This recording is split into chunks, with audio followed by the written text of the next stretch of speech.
Silakan Mas Junaidi, boleh dimulai ceritanya? Iya Mas, ini kan saya pernah jagung-jagung tuh kan. Itu kalau kamu sering cerita di Melda ya? Iya Mas gitu. Mbak, itu saya diceritakan tuh pengalaman saya gitu. Soalnya Mas saya tuh maaf gak bisa pakai HP Android, gak bisa. Saya tuh katanya dia punya pengalaman waktu di tengah hutan Mas itu. Di tahun berapa ya, kalau nggak salah tuh tahun 80-an atau tahun berapa itu. Hutannya tuh sangat terpencil Mas, di tengah hutan. Itu kalau mau makan aja tuh sulit Mas itu. Harus 1 minggu sekali ke pasar gitu sama teman-temannya. Dan yang penambang ilegalnya itu rata-rata itu orang Jawa Mas.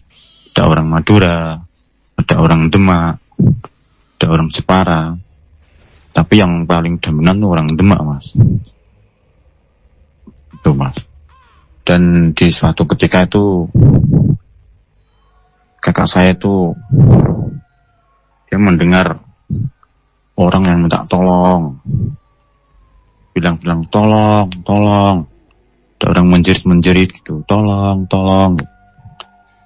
Nah, temennya tuh bilang, udah biarin itu, jangan dihiraukan.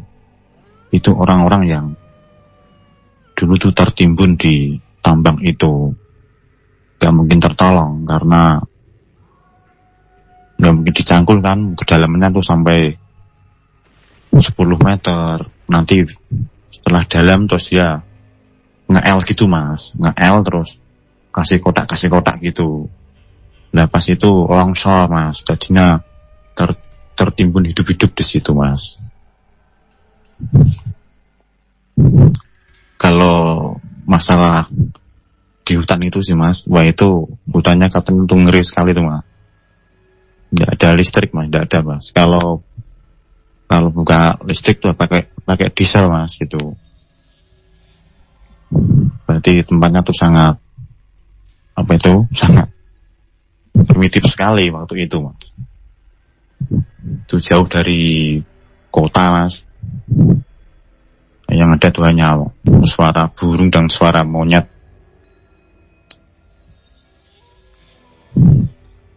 Dan katanya tuh suatu ketika tuh memang kakak saya tuh selalu mendengar suara-suara seperti itu. Cuma tidak dihiraukan Mas, jangan dihiraukan, jangan dicari. Katanya nanti kalau dicari kamu hilang katanya. Gitu Mas, singkat ceritanya Mas. Nah, mohon ditanggapi apa yang terjadi sebenarnya gitu Mas. Terima kasih. Ya. Selamat malam Pak Junaidi. Iya Mas Febri. Ya. Kalau yang saya lihat sendiri ya Mas ya, lokasi yang diceritain ya, lokasinya itu kalau yang saya tangkap itu walaupun tidak ada walaupun dulu nggak ada orang yang sempat meninggal di situ ya, mohon maaf, lokasi ini sudah sangat angker kalau menurut saya gitu Mas. Iya. Bang, kakak saya ini orangnya bener Mas ya. Iya. Dia nggak pernah punya rasa takut katanya.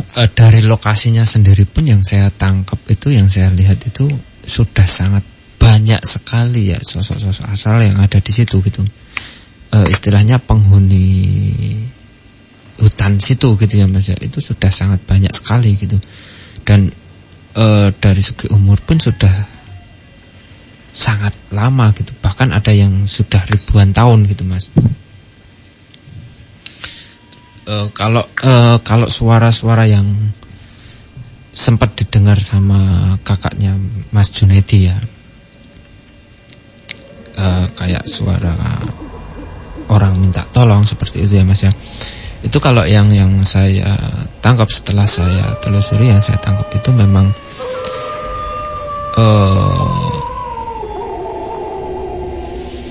korin dari si penambang itu gitu Mas.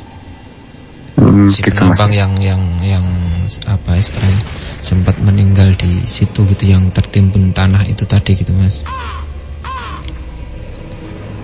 Jadi sampai sekarang pun ya yang saya rasakan itu apa namanya, korinnya itu masih ada di sekitaran situ Mas. Walaupun mungkin sekarang sudah ramai Mas ya. Iya, walaupun sekarang sudah ramai gitu ya, sudah ya perkembangan zaman gitu ya Mas ya, sudah ramai. Iya. Tapi yang saya lihat sosoknya itu masih ada di situ, di sekitaran situ Mas. Dan sampai sekarang ya yang saya tahu sampai sekarang pun beliau itu masih kayak minta tolong gitu. Ya entah itu minta tolongnya untuk istilahnya untuk di apa namanya, doain gitu Mas ya.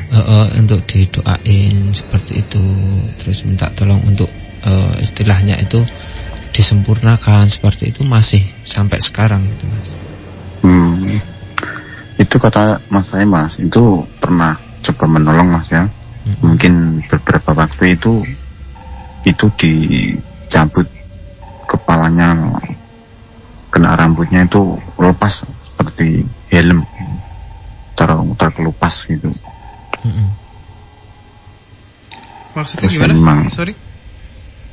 ini maksudnya gini Mas, itu kan dicoba ditolong, itu kan kelihatan rambutnya gitu, kemudian ditarik gitu Mas, itu ceprot Mas, terus kayak itu loh, kulitnya tuh mengelupas dengan rambutnya itu loh Mas, langsung pros, terus kepalanya botak gitu Mas, itu kan kayaknya sudah membusuk gitu, tapi nggak bisa.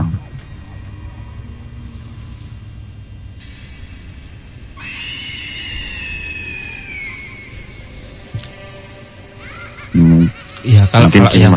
yang saya lihat sampai sekarang pun sosok ini, korinnya ya Mas ya, korinnya ini masih ada di sekitaran situ, dan masih berharap itu ada orang yang bisa menyempurnakan, bisa memberikan jalan untuk yang layak gitu loh Mas, ke tempat yang layak gitu loh Mas. Gitu, masih mencari, ya masih minta tolong mencari orang-orang yang istilahnya bisa untuk menuntun ke jalan yang lebih baik gitu loh Mas. Oh gitu Mas. Kalau yang saya tangkap ya, ini secara pribadi saya Mas, yang saya tangkap korin-korinnya itu masih tertinggal di situ. Walaupun mungkin ini sudah tidak seperti dulu lagi Mas ya. Mungkin sudah ramai iya, Mas, gitu.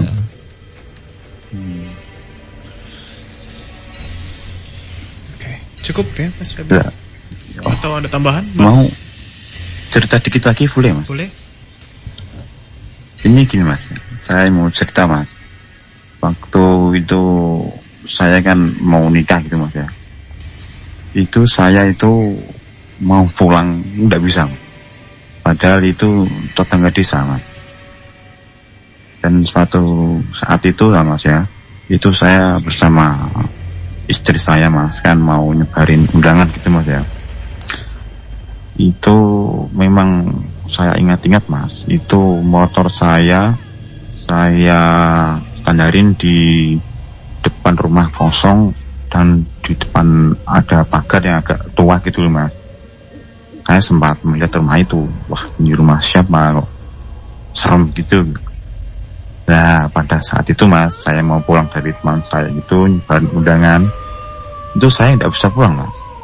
Saya coba melihat melihat lampu-lampu itu seperti kabur gitu. Dan waktu saya pulang itu saya selalu berputar-putar. Terus istri saya bilang, loh Mas, kamu mau kemana? Loh saya mau pulang ini. Loh kamu jalannya salah terus nih loh Mas. Yang harusnya lurus kamu belok, yang harusnya belok kamu lurus. Ya memang kita muter-muter di situ aja Mas. Terus saya tuh berhenti mas di suatu pasar gitu. Terus saya terus apa itu menapuk pipi saya oleh istri saya, pak gitu. Itu saya nggak mulai sadar mas, kalau saya tuh masih di desa itu gitu. Nah mulai saat itu saya bisa merasakan pulang walaupun agak lupa dikit jalannya gitu mas. Nah terus gimana mas, itu apa itu yang dimakan apa itu mas, kesandung ayat terimang gitu mas, bener itu mas ya gitu mas Febri? Ya, kalau yang saya tangkap ya kebanyakan orang itu bilang ini kena ayat nimang gitu loh mas. Jadi isinya ya cuma muterin sekitaran situ saja gitu mas, nggak bisa keluar dari situ gitu mas. Berarti mas ya, itu awalnya tuh saya di depan rumah kosong itu mas. Ya, dan kalau yang saya tahu ya, yang saya tangkap dari cerita ini itu, jadi dari pikiran Mas Junaidi sendiri gitu ya, itu kayak di apa namanya ya, istilahnya kayak dihipnotis oleh mereka gitu mas, biar nggak fokus gitu. Biar nggak fokus ke jalan gitu, fokusnya biar ke lokasi itu saja gitu loh mas. Oh gitu mas.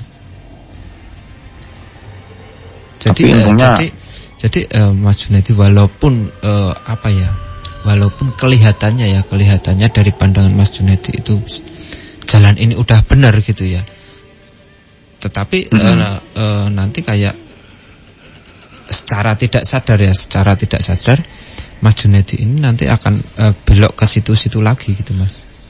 Iya, memang benar itu. Jadi secara tidak langsung itu yang sebenarnya yang dimainkan itu pikiran, dan secara tidak langsung itu raga kita sendiri juga dimainkan gitu mas. Jadi kayak ada yang menggerakkan sendiri gitu mas. Oh gitu. Tapi ini sosok-sosok yang seperti ini itu yang bisa seperti ini itu ya sosok yang sudah mumpuni ilmunya ya. Kalau sosok yang istilahnya itu ilmunya pendek-pendek gitu, yang nggak bakalan bisa seperti ini gitu mas. Gitu mas. Ya ini dikit lagi mas ya. Kalau saya muter radio Milda itu mas ya, dengan lolongan au gitu, itu seolah-olah itu ada yang mendekat mas, ada yang mendekat mau dengerin gitu, seperti ada yang mendekat gitu. Apa itu benar mas ya?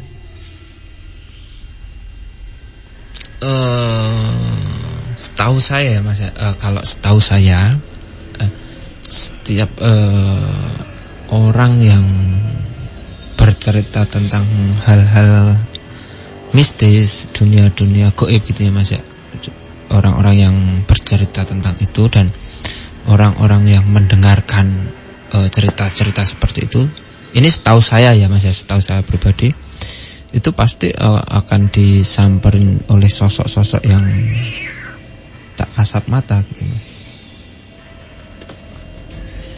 Gitu.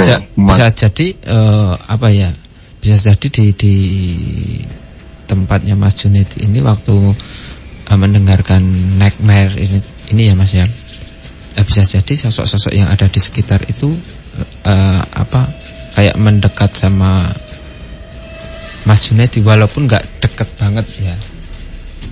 Iya. Saya bisa rasakan tuh seperti itu gitu.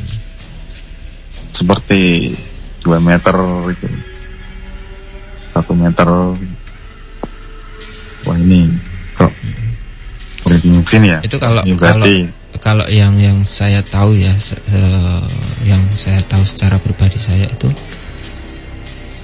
orang yang bercerita dan orang yang mendengarkan itu biasanya, tapi nggak semua ya mas ya, tapi biasanya itu ada beberapa orang itu yang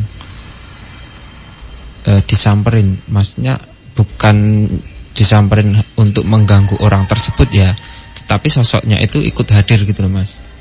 Oh iya. Istilahnya apa ya, kayak menemani gitu. Iya. Itu saya rasakan tuh waktu ada ruangan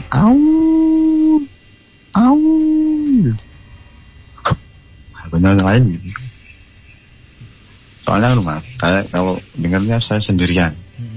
Yang di belakang rumah gitu. Takut anak dan istri saya tuh dengar gitu. Oke Pak, siap. Terima kasih ya Mas Junaidi sudah bergabung di Nightmare on the Air malam hari ini. Ketemu lagi next time ya Mas, kalau ada cerita lagi boleh. Oke Mas, oke.